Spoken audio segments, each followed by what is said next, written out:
the first time I moved from India that, I was thinking that, hey, I'm a superstar being moved from my company from this role to this role, and I'm going to, I will be a superstar there. There was no doubt in my mind. I just didn't take into account all the different cultural parameters.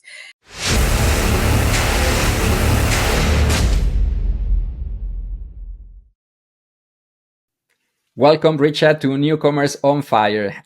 I'm really, really happy to have you here.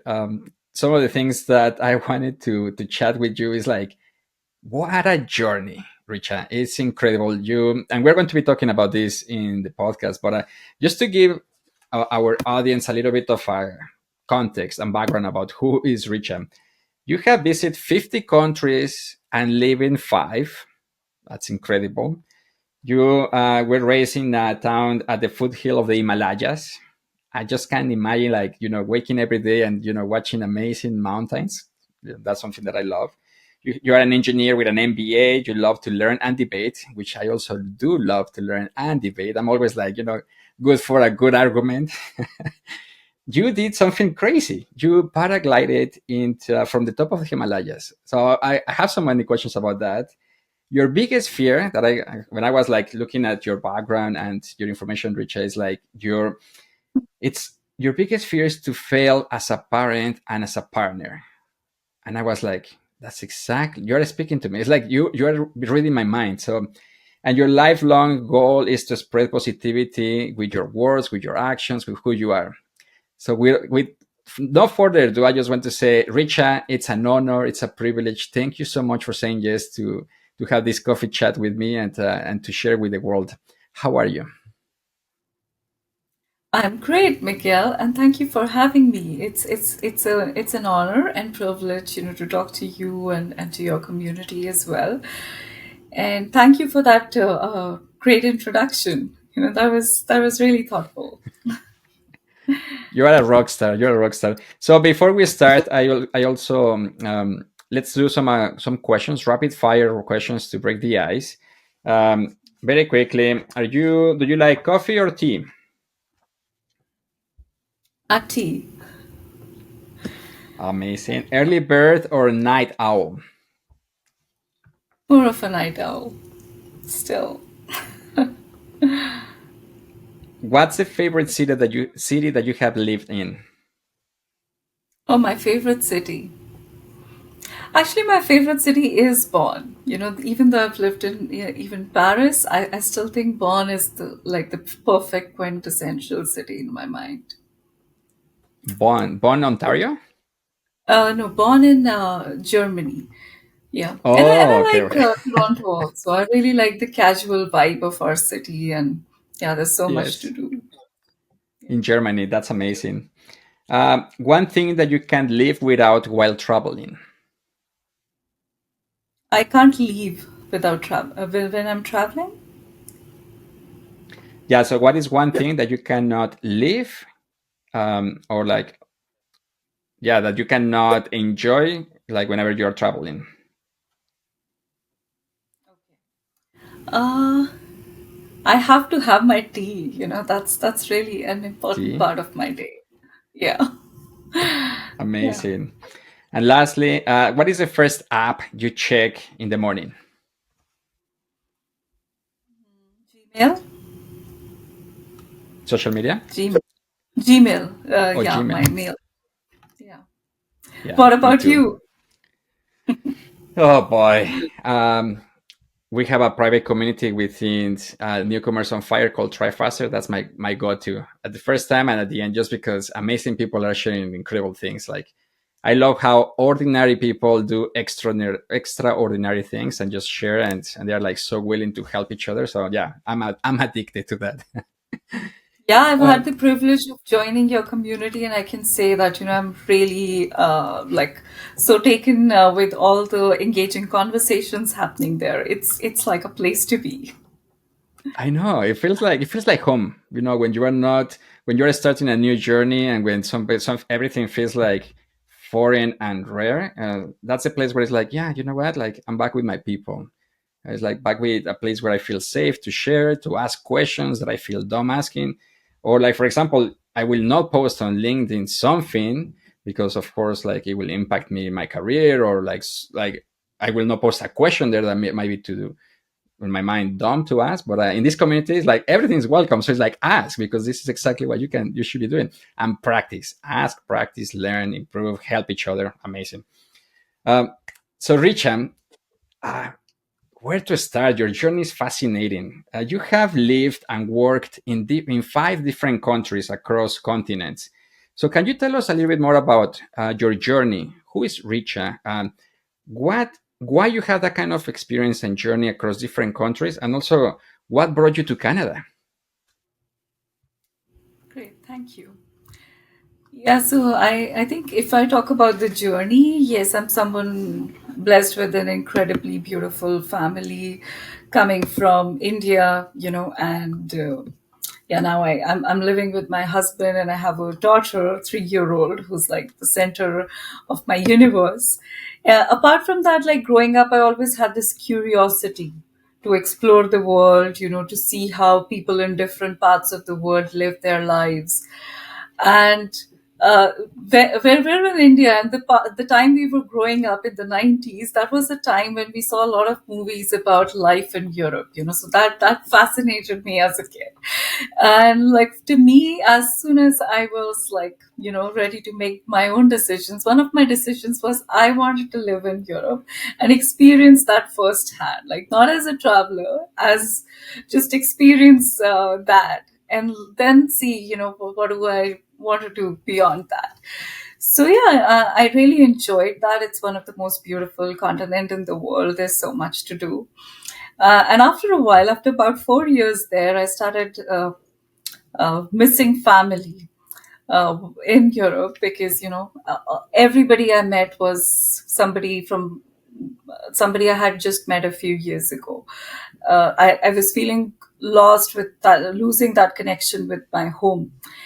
And then things worked out in a way that my whole family had moved to Toronto in that time, and I felt like, if I want that connection, I want to get this learning, the multicultural exposure, and I also want to be closer to family, then Toronto and being in Canada could probably be a great option for me. And I we moved across the pond. So Wow. yeah, that's in a nutshell what the journey is. And it's just about like uh, exploring a lot and learning from everything that's happening, and being able to share that, to be able to help others. Like I think those are the things I really value. So much to What about unpack. you? Yeah, the first part that I was going to say is we're so similar, Richa, because when I was little, one of my favorite places in the world was to be in the airport. Just because for me, for some Yeah. reason, going to the airport and seeing people from everywhere, I was like, wow, I wonder, their stories, their lives. Like, I wonder, like, how they do, where they work. Like, very curious about that. And I remember my grandma telling me, like, you know what, heaven, and the concept of heaven. And I was like, huh, interesting. So for some reason, for me, an airport, it was like heaven. And I was like, oh, okay, now it makes sense. And long story short, I came to live to Toronto, one of the most, like, if not the most multicultural city in the world. And every day I walk out and it's like, it's heaven. It's like an airport, everywhere from anywhere. Like, it's crazy. And I love that part. So something that I was going to mention is that you explained your story very, like, smoothly, like it was easy or simple, but I am pretty sure it wasn't, because when I came to Canada, it has been one of the hardest thing I ever done in my life, and I just immigrated once.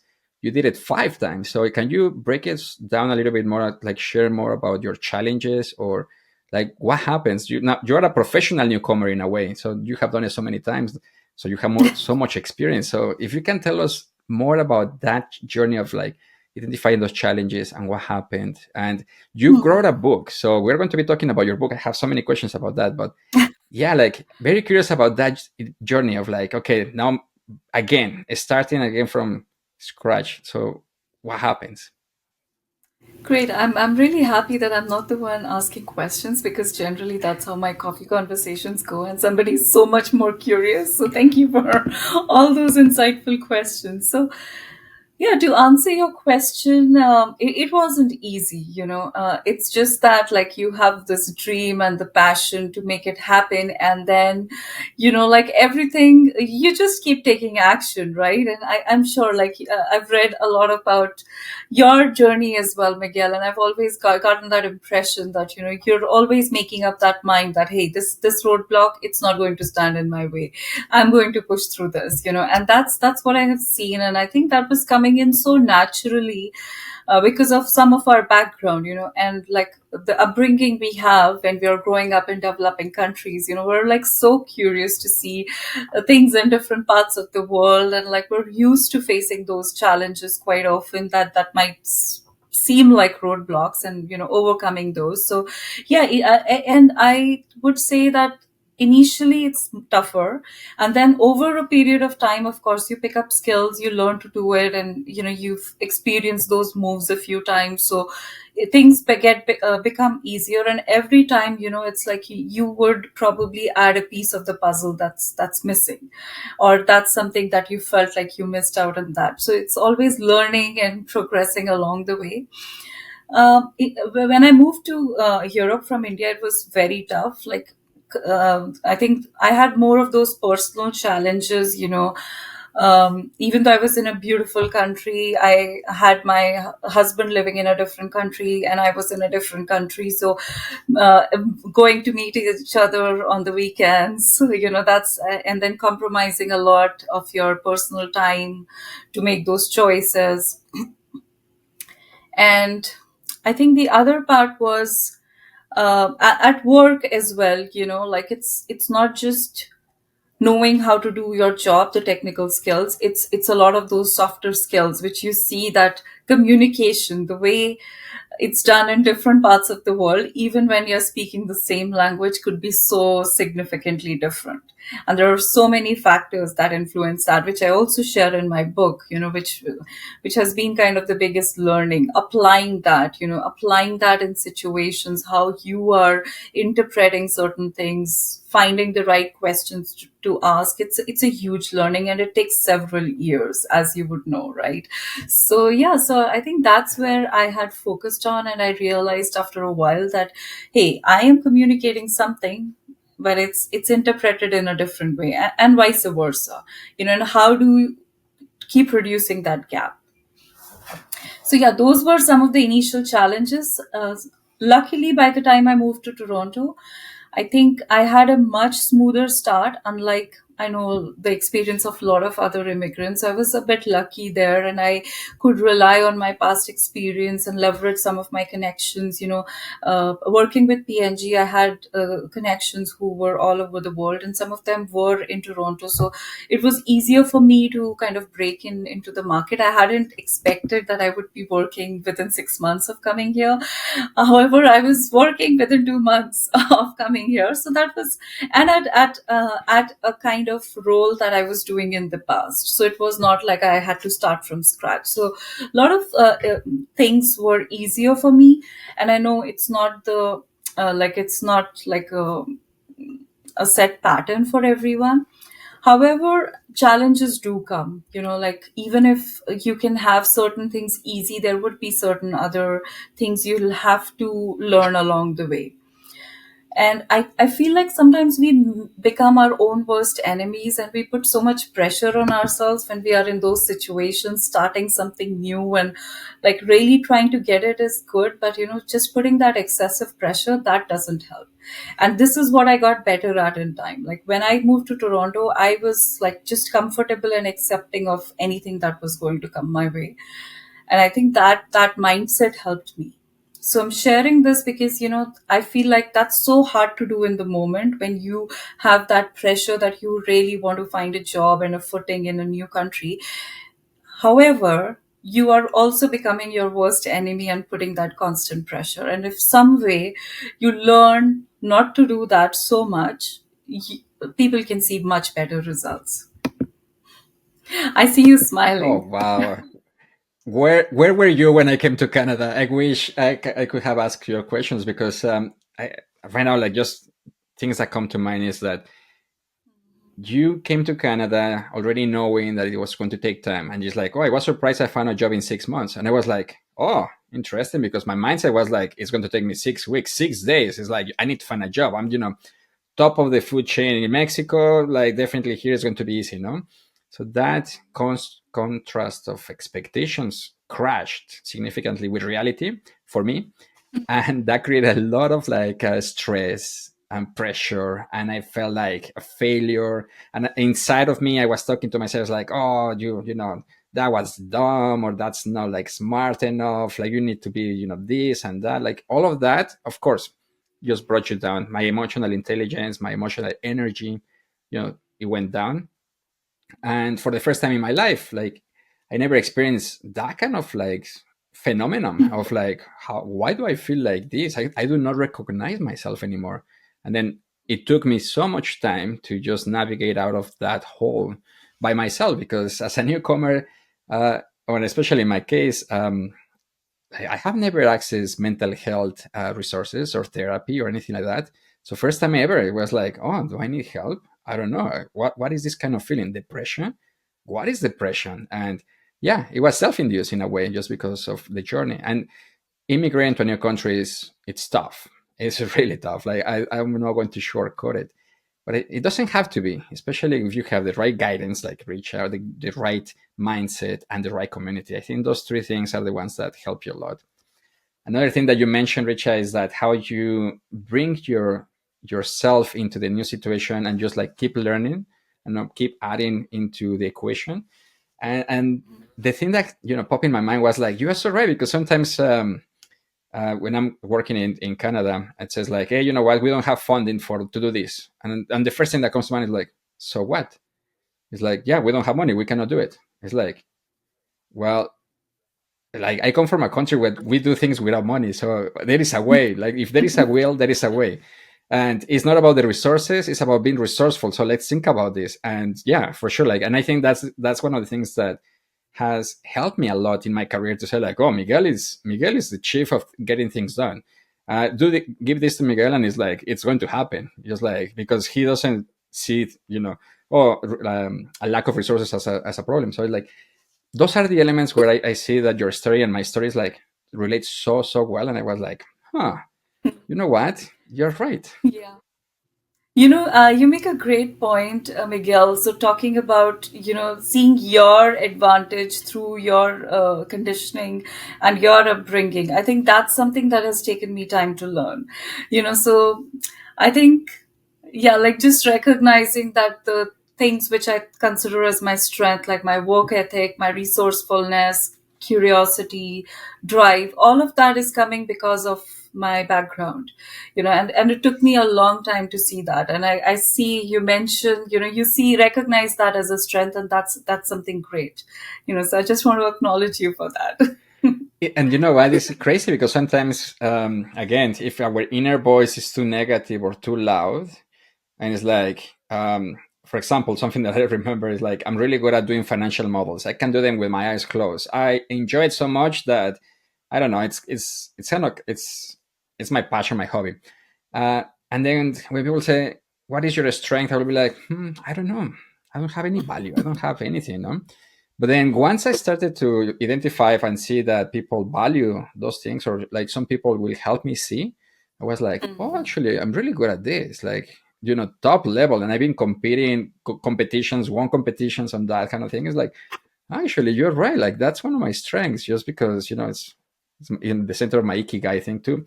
So sometimes we just need people to help us see what we don't see, because Yeah. sometimes it's too like in front of you, or because it's so easy for you. Um, the other thing that happens is that it's so easy for me, is like, it's not valuable. Well, guess what? It's so easy for you because it's your thing, and that's super valuable because it's not easy for the other person. So Yeah. 100%. And that's where community plays a huge role. So something you and Right. I think we both didn't leverage as much when we came in. We didn't leverage community. However, you're giving that opportunity to a lot of others, So I would say that I had brief interactions with some communities, some of those resume sessions and PI sessions, and I found them to be pretty good and quite helpful, honestly. However, having that community stay with you, because it's not just like some people think just getting a job, the kind of job you want, that's it. But however, we know that it's a process, it's a journey. How you feel day in and day out, how are you accepting your new environment fully. So, and that can become so much easier with the help of a community. Yeah. Yeah, oh, I love that we're talking about community because it's some people say like, oh, I don't have time to be social or I don't have time to waste on those kind of things. That was me, by the way. And it's like I need to find a job, and but I was like, how can I break it down into the smallest component of essence? The first part is that sometimes um, if you're doing it by yourself, it's a little bit tougher and harder just because you're just experimenting, you're just going with the flow and trying to figure out like, oh, my formula, success formula back home, it was working, therefore it should work now. Wrong. Like you need to adapt, you need to ask questions, you need to like ask for feedback to see how can you adapt. So that was one of the things that I learned the hard way. The second part is that whenever you are low in your emotional roller coaster, that's when community plays a big role because it's like, hey, you know what, okay, you are down, okay, let's go up and let's practice and let's do this, because that becomes your accountability group. If you're by yourself like me, it's like I will be like 1 week, sometimes even a month, that I didn't want to interact with anybody just because I just feel like a turtle. I just went inside my shell, and it's like, yeah, again, that journey. And when you come to this country or when you go to a new country, like no one knows you. And if no one knows you, most likely they don't like you yet because they don't know you. And if they don't like you and they don't know you, guess what? They don't trust you because again, you're a stranger. So nothing is going to happen. Opportunities like come to my house or do anything, like that's a process of like human interaction. And another thing that after reading your book, what I was thinking, Richa, is that when I came to Canada, my objective was to generate an outcome, which was land a job. That was my number one goal. I need to make money, and then I need to survive in Canada. And I think if I compare that on a principles first basis, and I say like, when you transplant a tree from one place to another place, the objective number one is not for the tree to produce a fruit. It's for the tree to grow the roots, to become stronger, to adapt, to learn the new things, the new language, the new terrain. Because only then, when the new tree is stable in a good place that is safe and positive, and only then the tree is going to be like, okay, perfect, now let's grow and let's produce fruit. So on a journey from an immigrant, I think, and you mentioned this a little bit in your book too, in terms of like uh, looking for feedback, asking the right questions, like being curious. Like, and we're now, I guess, now we're talking about your book. Tell us more about that amazing book.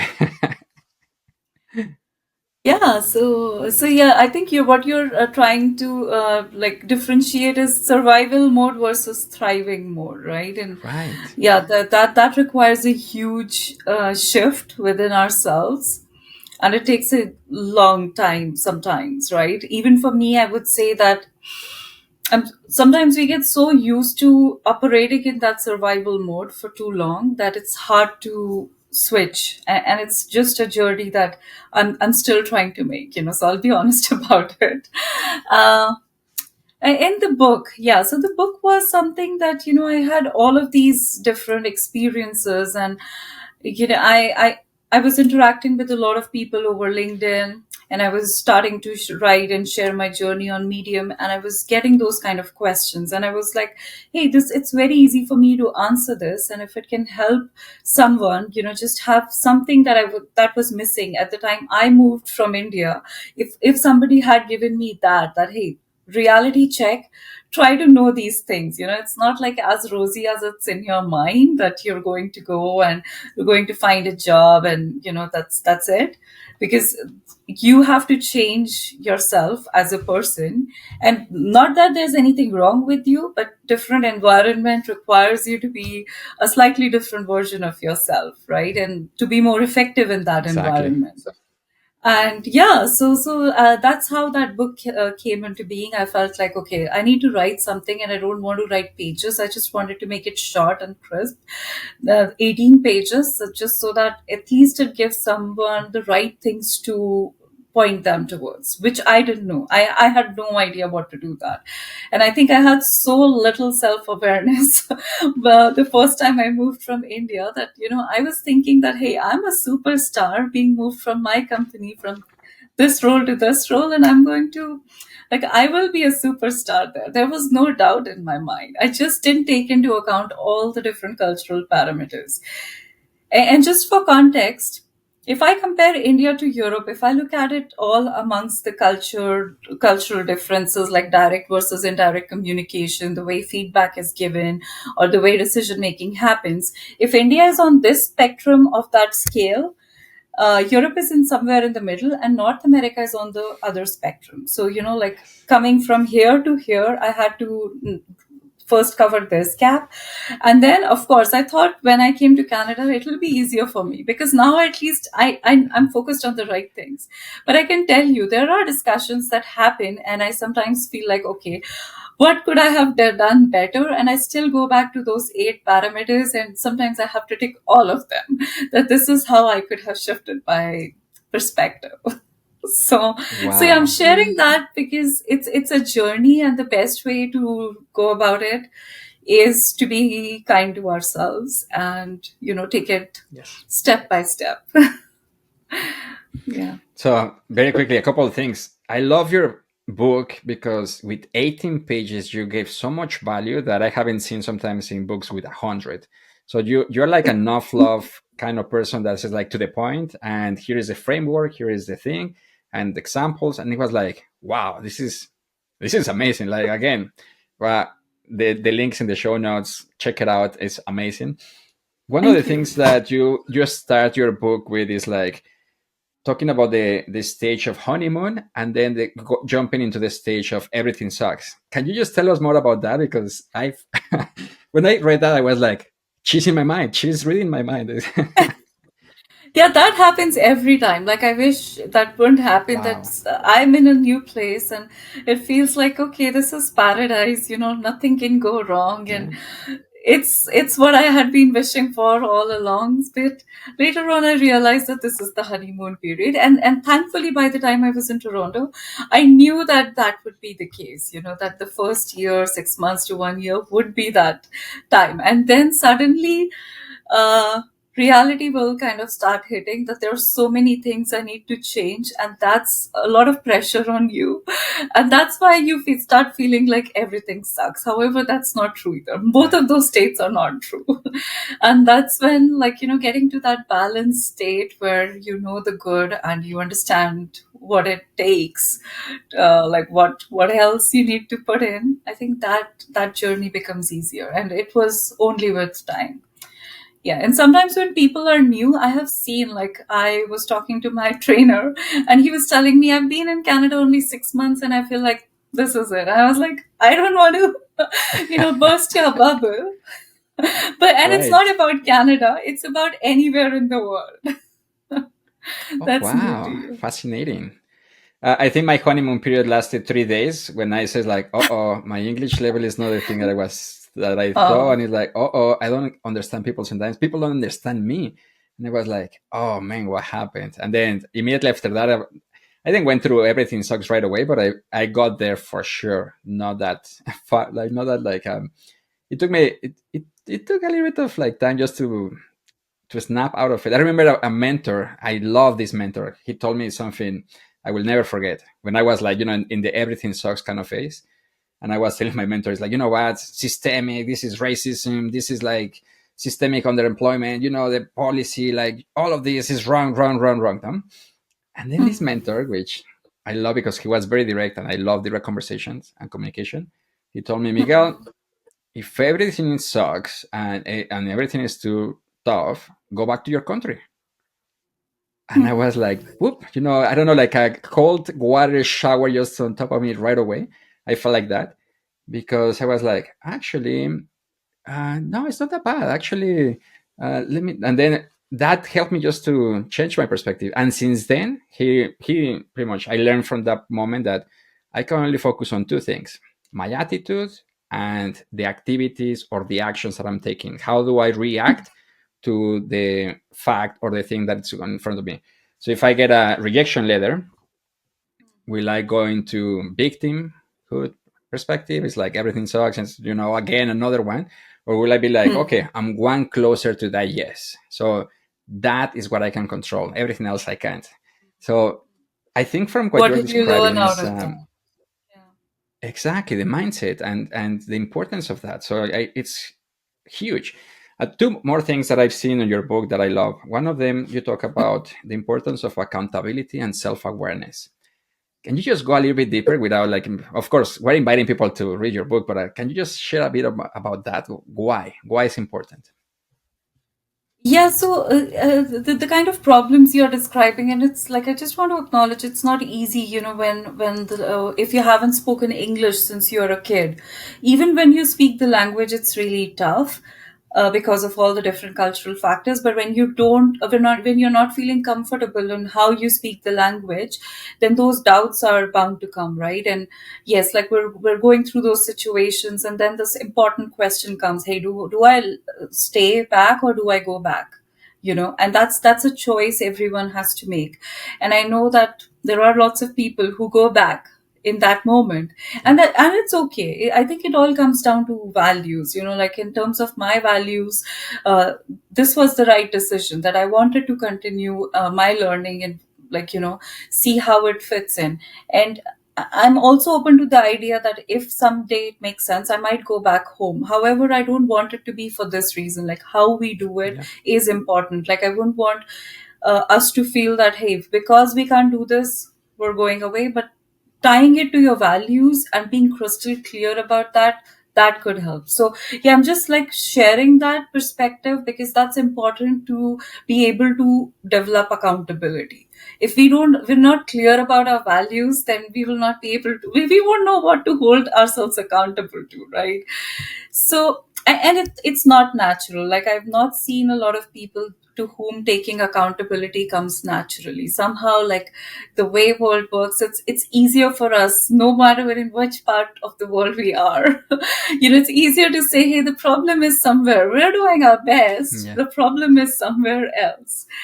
And yeah, like, just taking that feedback, and thinking and without putting that pressure on yourself again. Like, that's really important, because accountability doesn't mean that um, we're saying, hey, because I think I've gone through those stages where I have tried everything multiple times. Like, I could go into that complaining mode, which doesn't help at all, and it drains my energy. And then I would go into this mode where I will say, okay, everything is my accountability. So it's a choice. Like, what do we do? So yeah, remembering to focus on what we can control, that's a big step. That if we can just train ourselves to focus on that, and then recognizing that our behavior, 90% of it is unconscious. We shouldn't Yes. be hard on ourselves, because 90% of our behavior is unconscious.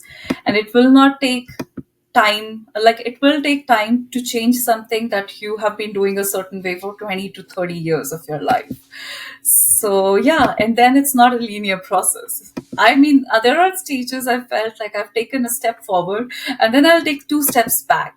That happens. And then just saying, okay, that's okay. I am just human, and I forgive myself, and I need to keep moving. And the right way is that I still find what I can control. I stop wasting my time on any kind of complaining. And that's something that I think that recently, I would say that 2 days ago I had my first no complaints day in life.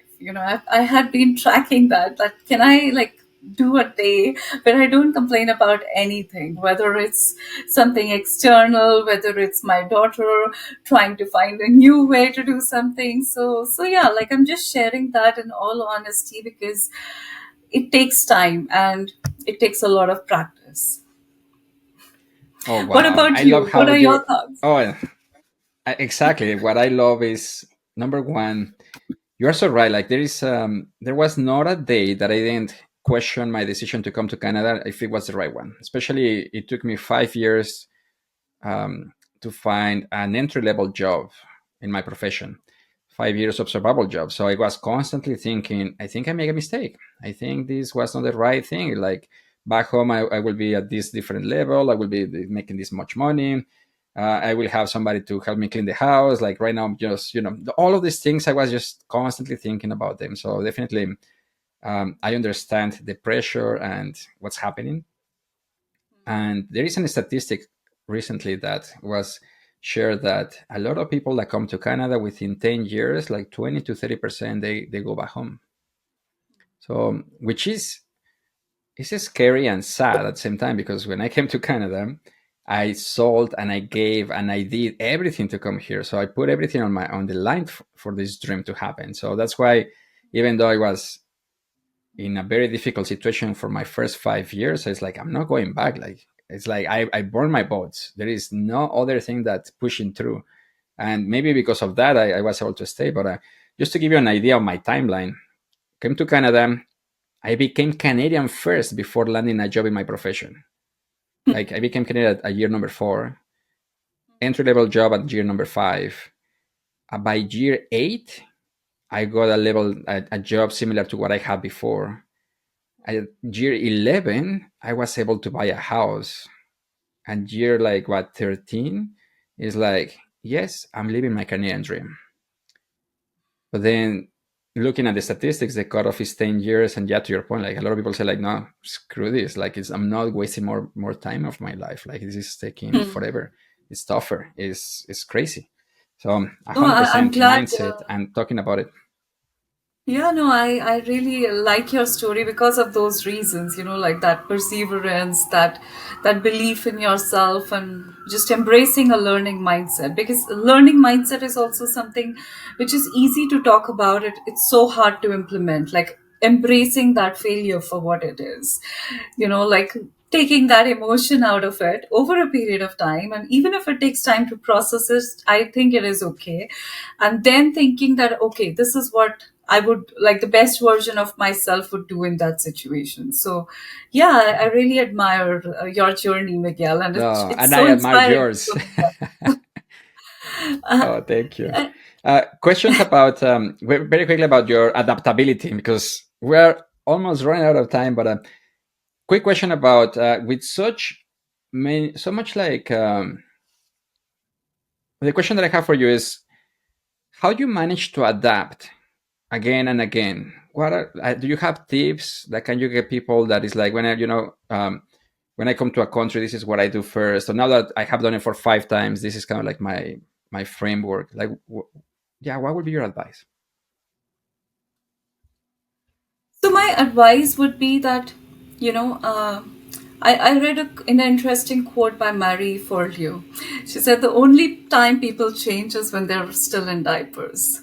So it's different for everyone, but it does show that a large majority of people that we've experienced. I mean, that's been my experience as well. It's not easy to change anyone, and even if you're in a new environment, you're feeling this pressure to change because of external reasons. However, if until and unless you are very clear what you want, you won't be able to change that. And that's a struggle that all of us go through at some or the other level, day in and day out. So I would say that for me, it's easier to make changes which kind of align with my values and vision. And that's one tip. Like if anything works, if it's aligned with your values and vision, do it. However, there'll be things which are right for that environment, but you somehow don't feel that they're right for you. And if you try to change that, it's not going to help you in the long run, at least. That's been my experience, that you will, that resistance, even if externally you're showing that I'm changing, internally you will not be able to change yourself, and that could make you, um, let's say, negative as well. So I think in those situations, I think just giving yourself that grace period and being okay with not changing sometimes is also okay, because our responsibility is first to ourselves, and to our families, secondly, and then to everyone else around us. If we are not feeling good within ourselves, I don't think we're going to be in a position to help others, right? So that's been my experience, that we have to be very clear about what we can change and what we can't change. I'm still looking for the right answers on that one, to be honest. However, this is what I have learned, that if you want to try and change everything, that's not going to be possible, because you're bringing a different experiences within yourself, and you also want to share those, right? And like, use your strengths more. So yeah, so giving yourself that grace period and not putting that undue pressure, I think is super important. Quick question about 100% to everything you said. So, quick question about for somebody that is arriving to a new country, let's say Canada, and they're feeling overwhelmed, they're feeling perhaps a little bit lost. They don't know what's happening, not much feedback, not much actions in terms of interviews or applications. Um, what would be your advice or top piece of advice for that kind of people to say, like, okay, do these three things? What would be those three things? So the number one would be community. Unquestionably, I think that makes a huge difference. However, I think it's an important part, that the community is something where we're not all doing groupthink, that we're all having a same mindset, because that then we're not challenging each other. So that's something to remember in terms of community. And second, I would say is that, like you said, like, make the tree stronger. So giving yourselves that foundation that you would need in any part of the world, like the skills that I need to learn right now to grow further, it would be the same regardless of which country I would be in. It's just sometimes, like I said, we have that internal resistance to change, and we can't change everything. So yeah, so growing that foundation and taking care of our health, that's really important. I think I'm combining the Right. two things here. So yeah, so you can taking care of your health is actually the second one, I would say, because that comes first. If you take care of yourself, that's what something that can help you take care of the skill building. Yeah, so that would be my order: community, so that you get that sense of grounding; second, invest time in your health, physical and mental both; and the third would be growing your skills. Yeah. I love that. Wow. Amazing. So, some questions that I have here for you is, have you expected, or have you, maybe you can you share an unexpected cultural insight or surprise that has happened, across all of these different countries? Like anything that happened that was like, oh, this is surprising.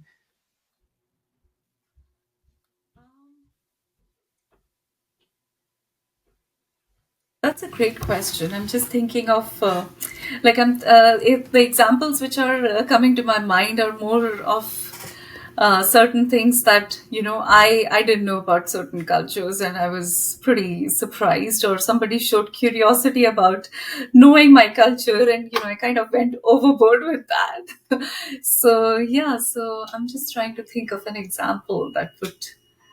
Um, Yeah, so I think one of the examples that I can think of is that sometimes people think that people are a certain way in a certain country, that if it's Germany, then everybody would be operating in a certain way, trains would be running on time, everything will be super efficient. Perfect. And I- and one of my early examples was that I was trying to. So, by the way, the one of the roles I was doing in Germany, it was so far away from my house, 120 kilometers. I needed about three trains, one of which was the high speed train, which was going across Europe to get to office. And I realized the hard way that what I had factored in reaching office in 2 hours, I hadn't incorporated how much the trains are delayed, you know. So the first gets delayed, I take time catching the second one and the third one. So I had totally not thought about how trains would sometimes not come on time and there could be delays. And yeah, that's a very Like, what are simple you talking example. about? German people get late or like arrive late to their work? I Like, mean, the that's trains crazy. can get pretty late. I can say that, like at Oh, least, wow. within the first 30 Exactly. minutes. And yeah, it And happens. They it's, all run super well. However, that's something I just didn't take into account. I know, it's so funny. How does feedback changes across culture? Especially you have experienced five different types of countries. So feedback, I'm just imagining that's very different from country to country. So can you give us more details in terms of that? Oh, yeah, sure. So I think coming from a background in India, I think feedback is generally quite indirect in some ways. And so like the way you would be told certain things is that, hey, this is what you're doing great, and this is something of an area to improve. And there could be cultures in Europe which are quite direct, and they would probably not always remember to acknowledge the good parts, and you'll probably just hear the crux of it, like basically what needs to happen, and that's an adjustment. And I think in Canada also, like we are, you mentioned, we're one of the largest multicultural countries in the world, and there is quite a lot of variety that you need to get used to, because that spectrum, everybody is on a different cultural baseline, and sometimes it's worth asking those questions early, trying to understand that how do people like receiving or giving feedback, whether you're asking that from your manager or your direct reports. I think that's a great question to always include when you start working with someone new. I love that because, feedback is the most important component to learning and to adapting. So if you're not speaking the same language in terms of giving or receiving feedback, guess what? That's the first thing that needs to be work on. Just because, like, once you adjust that, then it's easier to like navigate the next step and then the step after that, and that also helps you become coachable. That's true. That's true. And this is why, like, that understanding that cultural baseline is so important, because what might be coming across as taking feedback personally might just be that people are used to getting feedback in a slightly different way, So that's why I think one of the reasons I wrote that book is also that I think this will go both way, like trying to get that culture of belonging for everyone. I think that would take effort on both sides, like eh, uh, all of us doing one part of the work, but it's also education for everyone, like we're working with, who have lived in one country for too long. However, they're working with people who are from different backgrounds. So yeah, it's a joint effort. That's how I feel about 100%. it. As we wrap up, what an amazing conversation. I couldn't even think that it's like time is going and it's like, oh, I just want to know more and more, but I'm biased, I'm very curious. uh, Thank you. Last question for you, Richa, is if you were able to send a tweet, a message to yourself before starting all of this journey, what would you say to yourself?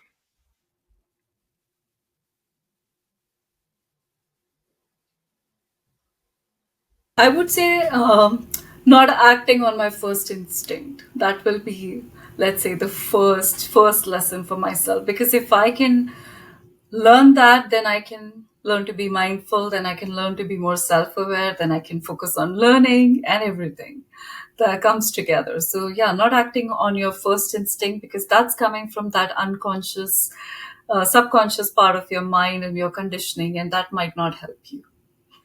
I love that because How another would you I answer? think, Yeah. yeah, I was I going would to be say in a curious to know. podcast, In a Uh, podcast, I heard the concept of like, don't trust your emotions because they might be biased. They might be, in a way, not polluted, but influenced based on whatever is happening. So just the first thing is like, don't trust your emotions, calm down, let's figure it out. So that kind of like, to your point, like stop a little bit and then for sure next step. What would be a follow-up question if you had a billboard that you can put in front of all the newcomers in the world to share a message? What will your billboard say? what would my billboard say? I think just something similar. Don't trust your gut.